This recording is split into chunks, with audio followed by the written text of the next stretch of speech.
Hello everyone, मैं Lavkush Upadhyay biology faculty at Dakshina स्वागत करता हूं आप सभी का दक्षिणा ई लर्निंग प्लेटफॉर्म पे।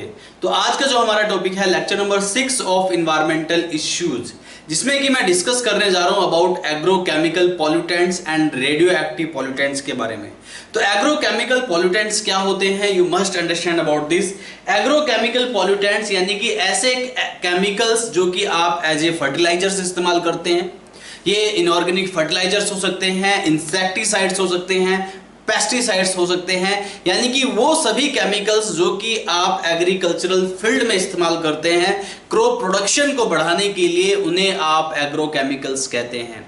आपने सुना होगा about the green revolution. Green revolution में इन एग्रोकेमिकल्स का इस्तेमाल किया गया और एग्रोकेमिकल के इस्तेमाल से क्रॉप प्रोडक्शन को बढ़ाया गया।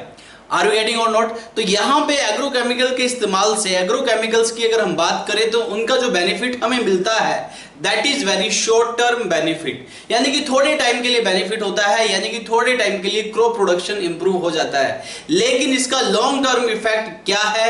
एग्रोकेमिकल्स जो है अगर आप ज्यादा इस्तेमाल करते हैं, इससे सॉइल की फर्टिलिटी पावर पे असर पड़ सकता है। सॉइल की जो प्रॉपर्टीज होती है, physical properties, chemical properties, even biological properties भी होती है।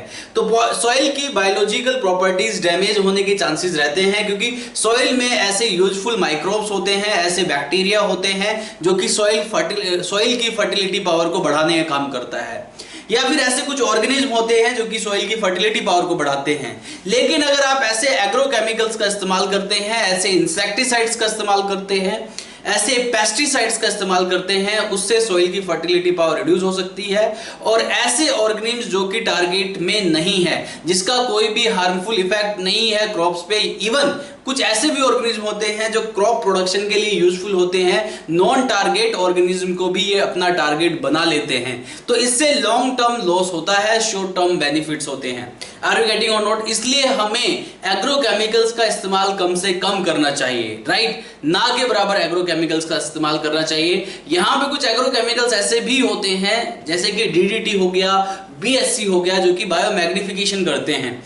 ये पेस्टिसाइड्स ऐसे होते हैं, कंटिन्यूसली मोबाइल होते हैं, मोबिलिटी होती है, एक ट्रॉफिक लेवल से दूसरे ट्रॉफिक लेवल में जाते हैं, लेकिन ये डिग्रेड नहीं होते हैं, डिकम्पोज नहीं होते हैं, कोई एंजाइम इनको डिकम्पोज नहीं कर पाता है। इसलिए ये बायोमैग्निफिकेशन के लिए भी रिस्पॉन्सिबल है। Biomagnification I already have discussed about the biomagnification in my previous lecture, जिसमें कि मैंने डिस्कस किया था कि बायोमैग्निफिकेशन का मतलब ये है कोई भी टॉक्सिकेंट जो सक्सेसिव ट्रॉफिक लेवल पे बढ़ जाता है, any toxicant which increase at a particular successive trophic level, ऐसा कोई भी टॉक्सिकेंट जो कि सक्सेसिव ट्रॉफिक लेवल पे बढ़ता है, राइट, उसे आप क्या कहते हैं? बायो मैग्निफिकेशन कहते हैं। और उसकी वजह से सक्सेसिव ट्रॉफिक लेवल पे सर्वाइव करने वाले जितने भी ऑर्गेनिज्म हैं या एनिमल्स हैं, राइट, उन पे उनका एडवर्स इफेक्ट पड़ता है। Are you getting or not? So today I am going to discuss in detail about the agrochemicals. So listen carefully. तो देखिए, agrochemicals include inorganic fertilizers. इसमें inorganic fertilizers आते हैं, जैसा कि मैं आपको पहले ही बता चुका हूं, pesticides, weedicides and fungicides. There are so many agrochemicals which you use in your agricultural field, right, to increase the crop production. These may be insecticides, pesticides, weedicides, fungicides and so on, right? तो ये सब agrochemicals के example है। Agrochemicals का जो harmful effect है, agrochemicals harms the non targeted organisms which important to soil ecosystem. ये जो है हार्म क्रिएट करते हैं नॉन टारगेटेड ऑर्गेनिज्म के लिए, जो कि सॉइल इकोसिस्टम के लिए बहुत ही इंपॉर्टेंट है। इसमें कुछ पेस्टिसाइड, जैसे कि ये जो पेस्टिसाइड है, इनको आप क्लोरीनेटेड हाइड्रोकार्बन्स कहते हैं। A majority of chlorinated hydrocarbons are generally used as pesticides in agricultural field. तो ये जो क्लोरीनेटेड हाइड्रोकार्बन्स होते हैं, मैंने आपको पहले ही बताया, ये मोबाइल होते हैं, एक ट्रॉफिक लेवल से दूसरे ट्रॉफिक लेवल में जाते हैं, लेकिन इनको कोई भी एंजाइम डिकम्पोज नहीं कर पाता है, डिग्रेड नहीं कर पाता है, माइक्रो ऑर्गेनिज्म इनको डिकम्पोज नहीं कर पाते हैं। तो इट मीन्स ये क्वालिटेटिव पॉल्यूटेंट्स है। इवन इनकी लो कॉन्सेंट्रेशन भी हार्मफुल इफेक्ट प्रोड्यूस कर सकती है, बायोमैग्निफिकेशन के लिए भी रिस्पॉन्सिबल है। तो यहाँ पे कुछ पेस्टिसाइड्स के जो इंपॉर्टेंट एग्जांपल है, there are two major important example for the pesticides, जिसमें कि डीडीटी आता है। डीडीटी की फुल फॉर्म क्या है? Dichloro diphenyl trichloroethane. Dichloro diphenyl trichloroethane, dichloro diphenyl trichloroethane, this is the full form of DDT and ये जो है बायोमैग्निफिकेशन के लिए रिस्पांसिबल है। ऐसे ही बीएचसी अनदर पेस्टिसाइड जिसकी फुल फॉर्म है benzene hexachloride. Benzene hexachloride, this is another right chlorinated hydrocarbons that also cause of biomagnification, जिसकी वजह से भी बायोमैग्निफिकेशन हो जाती है। Are you getting or not? तो ये यहाँ पे जो क्लोरिनेटेड हाइड्रोकार्बन है जिसमें कि BHC और DDT यानी कि dichloro diphenyl trichloroethane, BHC benzene hexachloride, ये दोनों बायोमैग्निफिकेशन के लिए रिस्पॉन्सिबल है। Is that clear? इसके अलावा कुछ ऐसे भी इनऑर्गेनिक फर्टिलाइजर्स होते हैं या कुछ ऐसे भी केमिकल्स होते हैं, leaching down of fertilisers causes pollution of underground water, यानी कि यहाँ पे कुछ ऐसे हार्मफुल इनऑर्गेनिक फर्टिलाइजर्स हैं या यहाँ पे कुछ ऐसे पेस्टिसाइड्स या इंसेक्टिसाइड्स भी हो सकते हैं जिनकी लीचिंग हो जाती है और वो अंडरग्राउंड वाटर में जाके मिल जाते हैं। मैंने आपको बताया था मिथेमोग्लोबिनीमिया, मिथेमोग्लोबिनीमिया के बारे में डिस्कस किया था अपनी लास्ट क्लास में। देखिए यहाँ पे नाइट्रेट और फॉस्फेट जो है इनको हम इस्तेमाल करते हैं एज इनऑर्गेनिक फर्टिलाइजर्स, बट कभी कभी ये नाइट्रेट्स और ये फॉस्फेट जो है जो ड्रिंकिंग वाटर है उसके साथ मिक्स हो जाता है और ये ड्रिंकिंग वाटर को पॉल्यूटेड बनाने का काम करते हैं। तो नाइट्रेट्स का इस्तेमाल नहीं करना चाहिए क्योंकि ये ड्रिंकिंग वाटर को पॉल्यूटेड बनाता है और उस ड्रिंकिंग वाटर को जब कोई एनिमल कंज्यूम करता है तो ये नाइट्राइट्स में कन्वर्ट कर देते हैं उन एनिमल्स की प्रेजेंट में जो उन एनिमल्स की बॉडी में जो प्रेजेंट होते हैं, इंटेस्टाइन में जो प्रेजेंट होते हैं इंटेस्टिनल बैक्टीरिया, उस नाइट्रेट को नाइट्राइट में कन्वर्ट करके राइट वही नाइट्राइट जो है फिर हीमोग्लोबिन के साथ बाइंड करके मिथेमोग्लोबिनीमिया, एक कंडीशन जो कि मैं ऑलरेडी डिस्कस कर चुका हूँ, उस कंडीशन को डेवलप कर देते हैं। तो ये एग्रोकेमिकल्स जो है बड़े ही हार्मफुल है, इन्वायरमेंट को पॉल्यूटेड करते हैं, इन्वायरमेंट की क्वालिटी को रिड्यूस करते हैं राइट, तो इनका कम से कम इस्तेमाल होना चाहिए। यहाँ पे case study of organic farming भी दिया हुआ है जो कि एनसीईआरटी में मेंशन है। देखिए next is case study of organic farming right. एक फार्मर थे जिनका नाम था Ramesh Chandra Dagar, Sonipat Haryana right.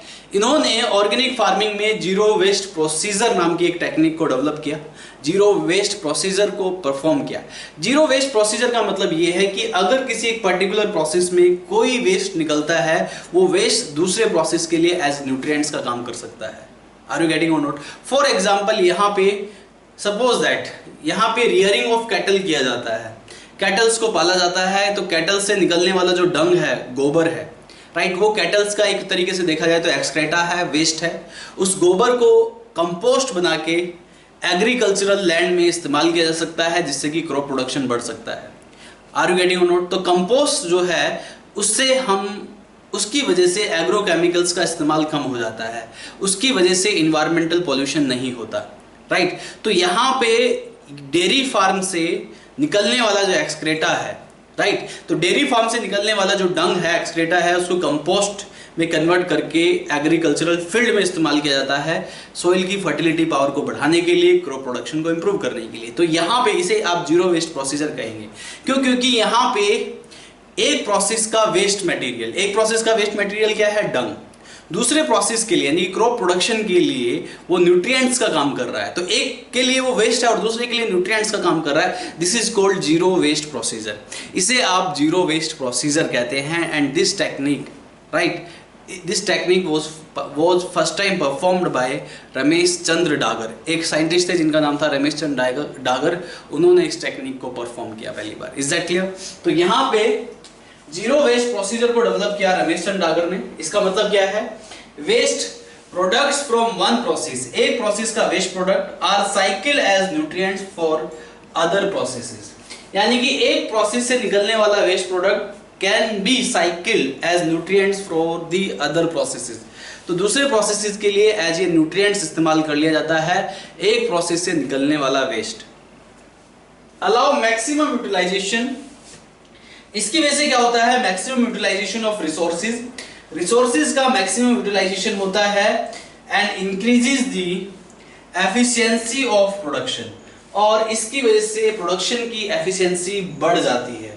Ramesh Chandra Dagar from Sonipat Haryana has performed it, as I already told you right.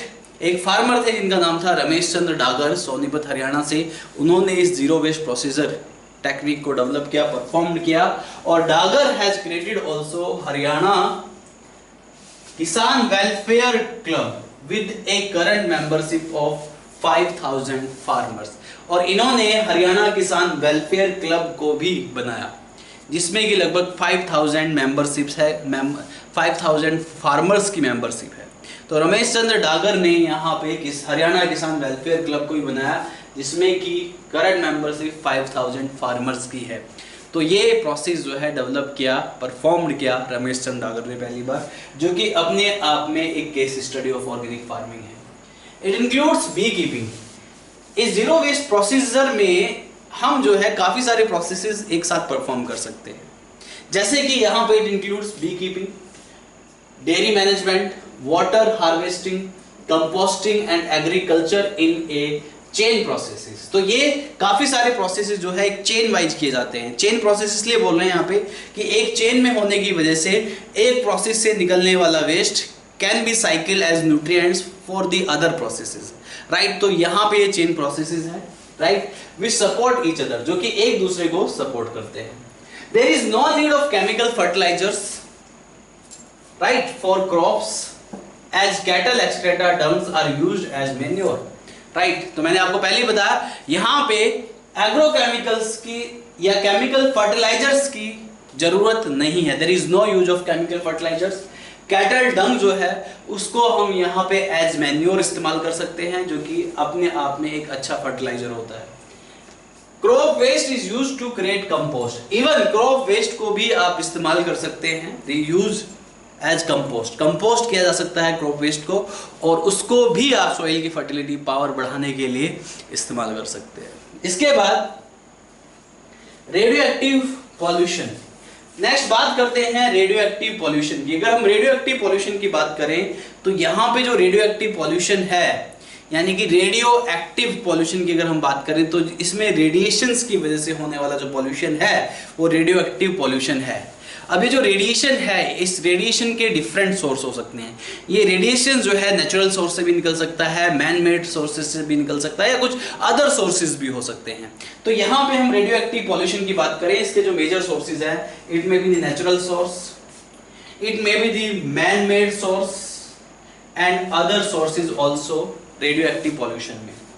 Natural sources में इंक्लूड है कॉस्मिक रेज, आपने पढ़ा होगा cosmic rays, alpha rays, beta rays, gamma rays, ये सब क्या है, कॉस्मिक रेज हैं। तो कॉस्मिक रेज जो होती हैं ये नेचुरल रेडियो एक्टिव पॉल्यूशन की तरह काम करती है। और ये जो रेडियो एक्टिव पॉल्यूशन है, यानी कि जो रेडिएशन है, इन रेडिएशन का सभी लाइफ फॉर्म पे, इन ऑल ऑर्गेनिज्म, जितने भी ऑर्गेनिज्म हैं सभी पे इन रेडिएशंस का हार्मफुल इफेक्ट पड़ता है। Is that clear to all of you? जितनी भी लाइफ फॉर्म है, जितने भी ऑर्गेनिज्म हैं, इन रेडिएशन का उनके ऊपर हार्मफुल इफेक्ट पड़ सकता है। अगर इनका लॉन्ग टर्म, अगर इनका जो है हैवी अमाउंट में एक्सपोज किया जाए किसी भी एनिमल या किसी भी ऑर्गेनिज्म पे, it can be very lethal. लेकिन अगर इनका जो है एक क्या कहते हैं हम, एक शॉर्ट अमाउंट में इनका एक्सपोज किया जाए तो शॉर्ट अमाउंट में these can cause of mutation and even these can cause of cancer also. A majority of cancers can be cause due two of radiations. Radiations की वजह से कैंसर हो सकता है। तो यहाँ पे हम सबसे पहले नेचुरल सोर्स की बात कर रहे हैं, तो इसमें कॉस्मिक रेज या अर्थ रेडिएशंस आते हैं। अर्थ रेडिएशंस जो निकलते हैं, अर्थ में प्रेजेंट डिफरेंट एलिमेंट्स, जैसे कि रेडियम से रेडिएशंस निकलते हैं, यूरेनियम से रेडिएशंस निकलते हैं, थोरियम से रेडिएशन निकलते हैं, एंड रेडोन से रेडिएशन निकलते हैं। तो हमारी जो अर्थ क्रस्ट है उसमें डिफरेंट एलिमेंट्स है, radium, uranium, thorium and radon. इन सब से रेडिएशंस निकलते हैं जो कि रेडियो एक्टिव पॉल्यूशन है। अब बात करते हैं मैन मेड रेडिएशन की। तो यहाँ पे मैन मेड जो रेडिएशंस हैं, these release in atmosphere during mining and purification of thorium and plutonium. तो प्लूटोनियम एंड थोरियम की माइनिंग के टाइम पे ये रेडिएशंस निकलते हैं, इनको आप मैन मेड रेडिएशंस बोलते हैं। इवन यूरेनियम की भी माइनिंग की जाती है, प्लेटिनम की, प्लूटिनम की माइनिंग की जाती है, रेडियम की माइनिंग की जाती है, थोरियम की माइनिंग की जाती है। तो माइनिंग के टाइम पे निकलने वाले जो रेडिएशंस हैं वो जो है मैन मेड सोर्सेज में आते हैं, और जिसकी वजह से पॉल्यूशन होता है। During producing of nuclear weapons, nuclear weapons बनाते टाइम भी ये जो रेडियो एक्टिव एलिमेंट्स से ही यहाँ पे जो रेडिएशंस हैं वो न्यूक्लियर वेपन्स से ही निकलते हैं, राइट। तो न्यूक्लियर वेपन्स को बनाते टाइम भी रेडिएशंस निकलते हैं। Major cause of radioactive pollution, nuclear reactors, nuclear fuel and nuclear coolants, right. तो जो major cause of radioactive pollution है उसमें न्यूक्लियर रिएक्टर्स आते हैं, न्यूक्लियर फ्यूल आते हैं एंड न्यूक्लियर कूलेंट्स। ये जो है न्यूक्लियर कूलेंट्स, ये जो है major causes of radioactive pollutants हैं, राइट। तो न्यूक्लियर रिएक्टर कूलेंट्स क्या है? Nuclear reactor coolants generally nuclear reactor core से निकलने वाली हीट को रिमूव करने के लिए न्यूक्लियर कूलेंट्स का इस्तेमाल करते हैं। और nuclear coolant can cause of major radioactive pollution, man made radioactive pollution. तो यूज टू रिमूव, इसका इस्तेमाल किया जाता है, देखिए ध्यान दीजिएगा, न्यूक्लियर रिएक्टर कूलेंट्स का जो इस्तेमाल किया जाता है use to remove heat from nuclear reactors. Nuclear reactor से हीट को रिमूव करने के लिए न्यूक्लियर कूलेंट्स का इस्तेमाल किया जाता है। Heat transfer to electrical generators, generally हम यहाँ पे न्यूक्लियर पावर प्लांट का भी इस्तेमाल करते हैं। न्यूक्लियर पावर प्लांट में हम न्यूक्लियर रेडिएशन से इलेक्ट्रिसिटी को जनरेट कर सकते हैं। तो न्यूक्लियर रेडिएशंस जो निकलती है, न्यूक्लियर रेडिएशंस की वजह से यहाँ पे हीट जनरेट होती है। न्यूक्लियर रिएक्टर कोर जिसको आप बोलते हैं, वहाँ पे हीट जनरेट होती है और हीट जो ट्रांसफ़र होती है उसको फिर हम इलेक्ट्रिकल एनर्जी में ट्रांसफ़र कर देते हैं, जिससे कि न्यूक्लियर एनर्जी प्रोड्यूस होती है। तो ये सब अगर आप न्यूक्लियर रिएक्टर कोर का इस्तेमाल कर रहे हैं, किस लिए इस्तेमाल कर रहे हैं? हीट के रिलीज होने के लिए आप न्यूक्लियर रिएक्टर कोर का इस्तेमाल कर रहे हो, और वो जो हीट है उसको हम इलेक्ट्रिकल एनर्जी में कन्वर्ट कर देते हैं, यानी कि इलेक्ट्रिसिटी प्रोड्यूस करने के लिए हम न्यूक्लियर रिएक्टर कोर का इस्तेमाल करते हैं। लेकिन उससे जो निकलने वाली एक्सेस हीट है उसको कूल करने के लिए हम न्यूक्लियर कूलेंट का इस्तेमाल करते हैं। That can be the source of what? Radiations. Is that clear? Radio active pollution. इसके अलावा न्यूक्लियर रिएक्टर कोर की हम बात करें तो न्यूक्लियर रिएक्टर कोर, जैसे कि मैं आपको पहले बता चुका हूं, this is the portion of nuclear reactor containing nuclear fuel components. तो न्यूक्लियर रिएक्टर कोर जो है ये पोर्शन ऑफ न्यूक्लियर रिएक्टर है, ये पोर्शन ऑफ न्यूक्लियर रिएक्टर है कंटेनिंग न्यूक्लियर फ्यूल कंपोनेंट्स। इसमें न्यूक्लियर फ्यूल कंपोनेंट्स प्रेजेंट होते हैं। तो न्यूक्लियर रिएक्टर कोर जो है portion of nuclear reactors containing nuclear fuel components, where nuclear reactions take place, जहां पे न्यूक्लियर रिएक्शन टेक प्लेस करती है एंड हीट इज जनरेटेड, और हीट भी जनरेट होती है। तो nuclear reactor core portion of nuclear reactors containing nuclear fuel component where nuclear reactions take place and that generate heat. Is that clear? जिससे कि heat generate होती है, इसको आप न्यूक्लियर रिएक्टर कोर कहते हैं। वहीं अदर सोर्सेज मैंने आपको बताया रेडियो एक्टिव पॉल्यूशन के, experimental laboratories for scientific researches. Scientific researches जो है उसके लिए एक्सपेरिमेंट यहाँ पे परफॉर्म किए जाते हैं, राइट। एक्सपेरिमेंटल लैबोरेटरीज जिससे कि जो कि साइंटिफिक रिसर्च के लिए रिक्वायर्ड होती है, राइट, वो भी रेडियो एक्टिव पॉल्यूशन का क्या होती है? रेडियो एक्टिव पॉल्यूशन उसकी वजह से क्या होते हैं? रेडियो एक्टिव पॉल्यूशन का मेजर कॉज हो सकती है। Is that clear? Another one is nuclear accidents. यहाँ पे कुछ न्यूक्लियर एक्सीडेंट्स के एग्जाम्पल है, जैसे कि for example 3 Mile islands and Chernobyl disaster. तो 3 Mile island and Chernobyl disaster जो है रेडियो एक्टिव पॉल्यूशन के लिए रिस्पॉन्सिबल है। You must understand about this. तो 3 Mile आइलैंड की अगर हम बात करें, 3 Mile आइलैंड वाला जो एक्सीडेंट हुआ ये हुआ पेनिसिल्वेनिया। ये यूएसए में पड़ता है और वहां पे 3 Mile एक्सीडेंट, यानी कि जिसको आप एक न्यूक्लियर एक्सीडेंट का एग्जाम्पल कंसीडर करते हैं, एंड इट हैपेंड ऑन 28 मार्च 1979। तो ये 28 मार्च 1979 को हुआ था। You must understand about this. तो इसके बाद है 3 Mile आइलैंड्स। 3 Mile आइलैंड एक एग्जाम्पल है न्यूक्लियर एक्सीडेंट का। तो this is an example of nuclear accident, और ये कब हुआ? ऑन 28 मार्च 1979 में हुआ, राइट। कहां पे? इन पेनिसिल्वेनिया। तो पेनिसिल्वेनिया में ये एक्सीडेंट हुआ। कहां पे है? ये यूएसए में है। पेनिसिल्वेनिया 28 मार्च 1979 को पेनिसिल्वेनिया में ये एक्सीडेंट हुआ जिसको आप 3 माइल आइलैंड कहते हैं 28 मार्च 1979 को। जैसे ही ये एक्सीडेंट हुआ यहाँ पे न्यूक्लियर रिएक्टर से लीकेज हुई। लीकेज होने के बाद वहाँ पे गवर्नमेंट ने इमरजेंसी डिक्लेयर कर दी और उस जगह को खाली करवा दिया, राइट। इसमें कोई भी डेथ नहीं हुई, किसी भी जान और मान की हानि नहीं हुई। Is that clear to all of you? तो जान और माल दोनों की हानि नहीं हुई, यहाँ पे कोई भी प्रॉब्लम नहीं हुई, बट यहाँ पे एक्सीडेंट हुआ, इसमें लीकेज हुई। Is that clear to all of you? 3 Mile Island जो कि 28 मार्च 1979 को हुआ। इसी के बाद एक दूसरा और है चेरनोबिल एक्सीडेंट। चेरनोबिल एक्सीडेंट की हम बात करें तो चेरनोबिल एक्सीडेंट कब हुआ? ये भी एक न्यूक्लियर एक्सीडेंट का एग्जाम्पल है। और ये जो चेरनोबिल एक्सीडेंट हुआ ये हुआ ऑन 26 अप्रैल। कब हुआ ये? 26 अप्रैल 1986 को, राइट। चेरनोबिल एक्सीडेंट हुआ। दिस चेरनोबिल एक्सीडेंट ऑन 26 अप्रैल 1986 में हुआ और इसकी वजह से 2 death and 134 people were hospitalised. इसकी वजह से 2 जाने गई और 134 लोग हॉस्पिटलाइज हो गए, राइट। इसकी वजह से क्या हुआ? Chernobyl accident. ये चेरनोबिल एक्सीडेंट कहाँ पे हुआ ये भी आपको पता होना चाहिए। ये हुआ नॉर्थर्न यूक्रेन। नॉर्थर्न यूक्रेन में हुआ, राइट। और इसकी वजह से 2 deaths and 134 people were hospitalised, right. Nuclear reactor से निकलने वाली रेडिएशन से बचने के लिए हम न्यूक्लियर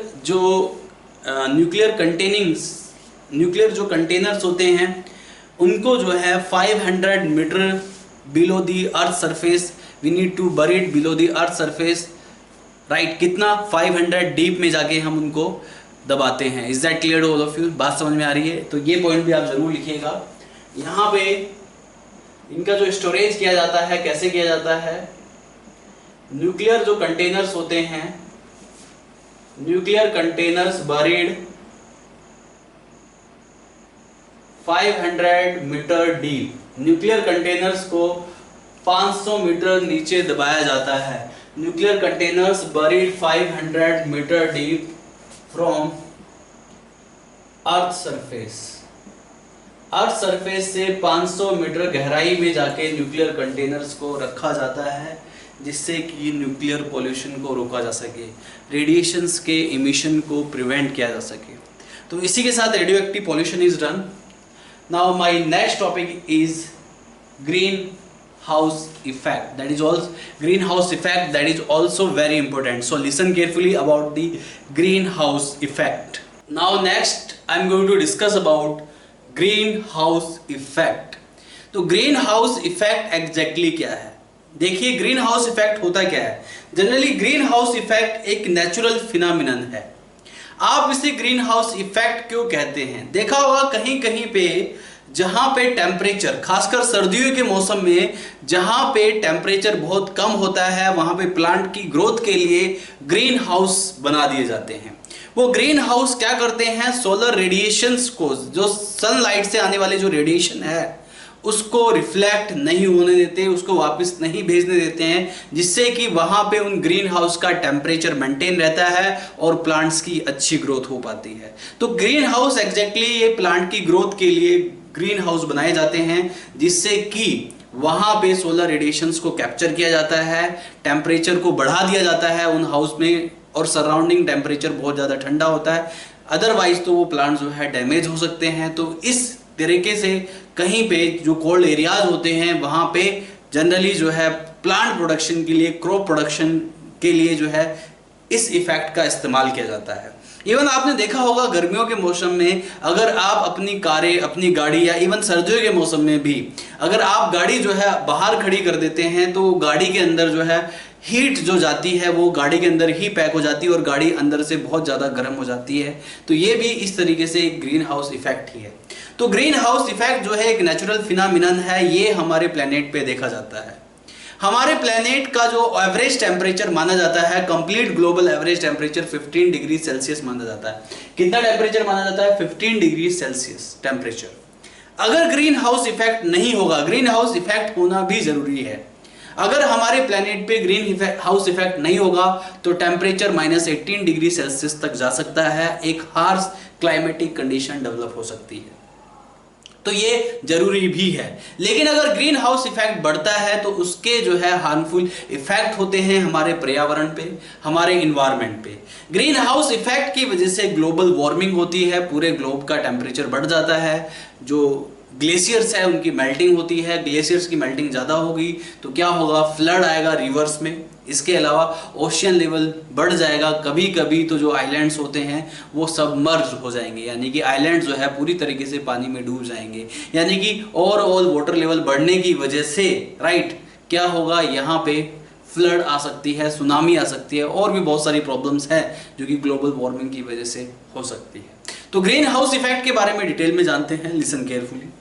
तो green house effect naturally occurring phenomenon, as I already told you कि ग्रीन हाउस इफेक्ट जो है this is the naturally occurring phenomenon that is responsible for heating of earth surface and atmosphere, जो कि responsible है earth surface को heat करने के लिए और एटमॉस्फेयर को हीट करने के लिए रिस्पॉन्सिबल है ग्रीन हाउस इफेक्ट। जैसा कि मैं आपको बता चुका हूं, बिना ग्रीन हाउस इफेक्ट के, without green house effect temperature of earth surface -18 degree Celsius हो जाएगा। तो ग्रीन हाउस इफेक्ट एक नेचुरल फिनोमिनन है, इसका होना भी जरूरी है, लेकिन ज्यादा होना जरूरी नहीं है। अगर ज्यादा होगा तो इससे हमारा जो पूरा इन्वायरमेंट है वो अफेक्टेड होगा। इससे जो है ग्लेशियर्स जो है मेल्ट हो जाएंगे, ओशियन में वाटर लेवल बढ़ जाएगा, सी लेवल बढ़ जाएगा। इसके अलावा यहाँ पे रिवर में फ्लड आने के चांसेस रहेंगे और भी बहुत सारी प्रॉब्लम हो सकती है। Average present temperature is 15 degree Celsius. इसके जो मैकेनिज्म है देखिए, 1/4 incoming solar radiation reflected by cloud and gases, you must understand about this, 1/4 incoming solar radiation reflected by cloud and gases and 1/2 incoming solar radiation, यानी कि half of the solar radiation fall on earth surface that emit heat और infrared radiation। यानी कि हमारे planet पे आने वाली जितनी भी रेडिएशन है उसकी 1/4 रेडिएशन क्लाउड और गैसेस जो है रिफ्लेक्ट कर देती है, लेकिन हाफ ऑफ द रेडिएशन जो कि अर्थ सरफेस पे स्ट्राइक करती है, अर्थ सरफेस पे जैसे ही वो रेडिएशन स्ट्राइक करती है तो अर्थ सरफेस से हीट एनर्जी रेडिएट होती है, इंफ्रारेड एनर्जी रेडिएट होती है। अगर ये गैसेस होंगी राइट, ये जो ग्रीन हाउस इफेक्ट बनता है तो ये ग्रीन हाउस गैसेस की वजह से बनता है। अगर हमारे प्लेनेट पे ग्रीन हाउस गैसेस ज्यादा बढ़ जाती हैं तो अर्थ से रिफ्लेक्ट होने वाली जो हीट है, देखिए एग्जैक्टली क्या होता है कि 1/4 रेडिएशन, लगभग 1/4 रेडिएशन जो है सोलर रेडिएशन हमारे प्लेनेट पे आती है, वो क्लाउड और गैसेस उनको रिफ्लेक्ट कर देते हैं, यानी कि एटमॉस्फेयर में आने से पहले ही वापस भेज देते हैं। लेकिन 50% सोलर रेडिएशन ऐसी होती है जो अर्थ सरफेस पे आके स्ट्राइक करती हैं, अर्थ सरफेस से भी वो रिफ्लेक्ट हो जाती हैं। लेकिन अगर हमारे एटमॉस्फेयर में ग्रीन हाउस गैसेस होंगी तो अर्थ सरफेस से रिफ्लेक्ट होने वाली जो रेडिएशंस हैं राइट, वो ग्रीन हाउस गैसेस एब्जॉर्ब कर लेंगे और फिर वो ग्रीन हाउस गैसेस जो है उनको फिर से हीट एनर्जी को रेडिएट करेंगे और ओवरऑल ग्लोबल का टेम्परेचर बढ़ेगा, यानी कि ग्लोबल वार्मिंग की प्रॉब्लम हो जाएगी। Listen carefully. तो मैंने बताया half of the incoming radiations fall on earth surface that emit heat और इंफ्रारेड रेडिएशन, और बताया मैंने infrared radiation absorbed by green house gases. ये इंफ्रारेड रेडिएशन जो कि अर्थ सरफेस से इमिट होती है, कहां से, solar radiation I strike on earth surface और अर्थ सरफेस से इमिट होने के बाद इन गैसेस ने उसको एब्जॉर्ब कर लिया, तो गैसेस की वजह से, एब्जॉर्ब करने की वजह से वो हमारे प्लेनेट पे ही मेंटेन रह जाती है और जिसकी वजह से हीटिंग इफेक्ट निकलता है, हीटिंग वेव्स निकलती है, हीट एनर्जी का इमिशन होता है। तो यहाँ पे which result to radiate of heat energy, इसकी वजह से हीट एनर्जी रेडिएट होती है। और यहाँ पे जो ग्रीन हाउस इन्वॉल्व है, CO2 है, मीथेन है, नाइट्रोजन ऑक्साइड है, क्लोरोफ्लोरोकार्बन है, वाटर वेपर्स है, SO2 है, इवन ओजोन भी एक ग्रीन हाउस गैस है। यहाँ पे ये पाई चार्ट एनसीईआरटी में भी दिया है, ओवरऑल ग्रीन हाउस गैसेस में 60% CO2 होती है, 20% ये मीथेन होती है। इसकी लेबलिंग आ जाती है, this is very important, NEET point of view के हिसाब से बहुत ही इंपॉर्टेंट पाई चार्ट है। 20% CO2, 60% CO2, 20% जो है यहाँ पे मीथेन, 14% क्लोरोफ्लोरोकार्बन एंड 6% N2O यानी कि नाइट्रोजन ऑक्साइड यहाँ पे नाइट्रोजन ऑक्साइड जैसी गैसेज हैं यहाँ पे, राइट। देखिए टेम्परेचर ऑफ अर्थ इंक्रीजेस, जैसे कि मैं आपको पहले ही बता चुका हूँ, ग्रीन हाउस इफेक्ट में जो ग्रीन हाउस गैसेज की वजह से टेम्परेचर ऑफ अर्थ इंक्रीज होता है, इसको आप ग्रीन हाउस इफेक्ट कहते हैं। Temperature of earth increases which is called green house effect और ग्लोबल वार्मिंग, इसको ग्लोबल वार्मिंग भी कहा जाता है। अब ग्लोबल वार्मिंग या green house effect, global warming या ग्रीन हाउस इफेक्ट के रिजल्ट क्या क्या हो सकते हैं, देखिए इफेक्ट्स ऑफ ग्लोबल वार्मिंग। देखिए यहाँ पे नेक्स्ट इज ग्लोबल वार्मिंग के जो इफेक्ट है, as I already told you, global warming की वजह से मेल्टिंग ऑफ ग्लेशियर्स, जितने भी पोलर एरियाज में ग्लेशियर्स हैं उनकी मेल्टिंग बढ़ जाएगी, और उनकी मेल्टिंग बढ़ने की वजह से फ्लड इन रिवर, रिवर में फ्लड आ सकती है, ओशियन का लेवल बढ़ सकता है, आइलैंड्स जो हैं सबमर्ज हो सकते हैं। तो ये सारे इफेक्ट हैं ग्लोबल वार्मिंग के। Melting of ice caps, flood in river, rise in sea level, change in rain cycle, rain cycle में चेंज आ जाता है, वेदरिंग में चेंज आ जाता है, राइट। आइलैंड्स जो है सबमर्ज हो जाते हैं। तो ये सारे ग्लोबल वार्मिंग के इफेक्ट है। तो ये भी अपने आप में एक मेजर मैटर ऑफ कंसर्न है। तो टेम्परेचर बढ़ने से, ग्रीन हाउस गैस की वजह से एटमॉस्फेयर में टेम्परेचर बढ़ेगा, पोलर आइस कैप्स मेल्ट होंगी, flood in river, ocean level बढ़ेगा, सबमर्ज हो जाएंगे आइलैंड, राइट। ये सारी प्रॉब्लम्स जो है डेवलप होगी, वेदर जो है चेंज हो जाएगा, ये सारी प्रॉब्लम्स डेवलप हो जाती हैं। 0.6 degree Celsius global temperature increase in last 3 decades. तो लास्ट 3 डिकेड्स में जो एवरेज ग्लोबल टेम्परेचर बढ़ा है 0.6 डिग्री सेल्सियस बढ़ा है, जो कि अपने आप में एक बहुत ही मेजर टेम्परेचर है। 0.6 degree temperature rise in last 3 decades, right. अगर ग्लोबल टेम्परेचर इतना बढ़ेगा 0.3 डिग्री सेल्सियस के हिसाब से, वो भी लास्ट 3 डिकेड्स में इतना ज्यादा टेम्परेचर बढ़ा, 0.6 डिग्री सेल्सियस अपने आप में बहुत बड़ा टेम्परेचर है। तो वो दिन दूर नहीं जब यहाँ पे पूरा जो अर्थ का लैंड एरिया है, वो पूरा अर्थ का लैंड एरिया सबमर्ज हो सकता है, सारे के सारे पोलर आइस कैप मेल्ट हो सकते हैं, ओशियन लेवल बढ़ सकता है, एक तरीके से प्रलय आ जाएगी। Is that clear to all of you? Within a century, यानी कि आने वाले 100 सालों में ऐसा नजारा देखा जा सकता है अगर इसी रेट से टेम्परेचर बढ़ता रहा। जितने भी आइलैंड्स आपको दिखाई दे रहे हैं, आने वाले 50 सालों में सारे आइलैंड्स जो हैं वो भर जाएंगे, पानी से भर जाएंगे, कोई भी आइलैंड्स का अस्तित्व नहीं बचेगा, राइट। अगर ये टेम्परेचर इसी रेट से बढ़ता रहा, क्योंकि पोलर आइस कैप मेल्ट होते जाएंगे और उनकी मेल्टिंग की वजह से रिवर में फ्लड आएगा, ओशन का लेवल बढ़ेगा, आइलैंड्स जो है सबमर्ज हो जाएंगे, राइट। बाकी जो कोस्टल एरियाज है वो भी पानी में डूब जाएंगे। Is that clear? तो ये सारी प्रॉब्लम्स डेवलप हो सकती हैं। इसके अलावा CO2 फर्टिलाइजेशन इफेक्ट की हम बात करते हैं। This question can also come in your exam, this is also very important. CO2 fertilisation effect क्या है? अगर एटमॉस्फेरिक CO2 कंसंट्रेशन बढ़ती है तो उसकी वजह से प्रोडक्टिविटी बढ़ती है C3 प्लांट्स में। पहला पॉइंट, CO2 फर्टिलाइजेशन इफेक्ट क्या है? एटमॉस्फेरिक CO2 का लेवल बढ़ने से प्रोडक्टिविटी बढ़ती है C3 प्लांट में, लेकिन ज्यादा CO2 भी बढ़नी नहीं चाहिए क्योंकि वो ग्लोबल वार्मिंग के लिए रिस्पॉन्सिबल हो सकती है। तो नॉर्मल अगर CO2 बढ़ रहा है एटमॉस्फेयर में, उससे C3 प्लांट्स की प्रोडक्टिविटी बढ़ती है, लेकिन ट्रांसपायरेशन जो रेट है वो डिक्रीज हो जाता है due to partial stomatal closure. तो पार्शियली स्टोमेटा क्लोज हो जाते हैं। फर्टिलाइजेशन CO2 फर्टिलाइजेशन इफेक्ट में 2 इफेक्ट देखे जाते हैं, C3 प्लांट्स की प्रोडक्टिविटी बढ़ती है और ट्रांसपायरेशन जो रेट है वो डिक्रीज हो जाता है due to partial closure of stomata. Is that clear? तो ये CO2 फर्टिलाइजेशन इफेक्ट है। इसके बाद एक बहुत ही important El Nino effect. El Nino effect, this is also very important, can frame as question in your exam. El Nino effect क्या है? तो जो एल नीनो इफेक्ट जो है ये है abnormal weathering, abnormal weather pattern caused by warming of Pacific Ocean near the equator। Pacific ocean में warming बढ़ जाने की वजह से, पैसिफिक ओशियन का टेम्परेचर बढ़ जाने की वजह से एबनॉर्मल वेदरिंग होना, राइट। तो पैसिफिक ओशियन के इक्वेटर रीजन में टेम्परेचर बढ़ जाने की वजह से, पैसिफिक ओशियन के इक्वेटर रीजन में टेम्परेचर बढ़ जाने की वजह से एबनॉर्मल वेदरिंग हो गई। देखिए अगर ओशन में टेम्परेचर बढ़ेगा, ओशन की वार्मिंग होगी तो एबनॉर्मल वेदरिंग होगी, एबनॉर्मल टाइम पे बारिश होगी, एबनॉर्मल टाइम पे क्लाइमेटिक चेंजेस देखने को मिलेंगे। तो एबनॉर्मल वेदरिंग, तो एल नीनो इफेक्ट क्या है? This is the abnormal weathering. This is what? This is abnormal weathering due to warming of Pacific Ocean। तो warming of Pacific Ocean की वजह से abnormal weathering को आप एल नीनो इफेक्ट बोलते हैं। तो ये जो एल नीनो इफेक्ट होता है ये डेवलप होता है due to global warming. Global warming की वजह से ओवरऑल टेम्परेचर बढ़ेगा, अर्थ का पोलर आइस कैप मेल्ट होंगे। Is that clear? ओशियन में टेम्परेचर बढ़ेगा, ओशियन वार्मिंग की वजह से यहाँ पे वेदर पैटर्न जो है बिल्कुल चेंज हो जाएगा, और अगर वेदर पैटर्न चेंज हो गया उसे आप एल नीनो इफेक्ट कहेंगे। तो El Nino effect, this is the abnormal weathering due to warming of Pacific Ocean, Pacific Ocean की वार्मिंग की वजह से।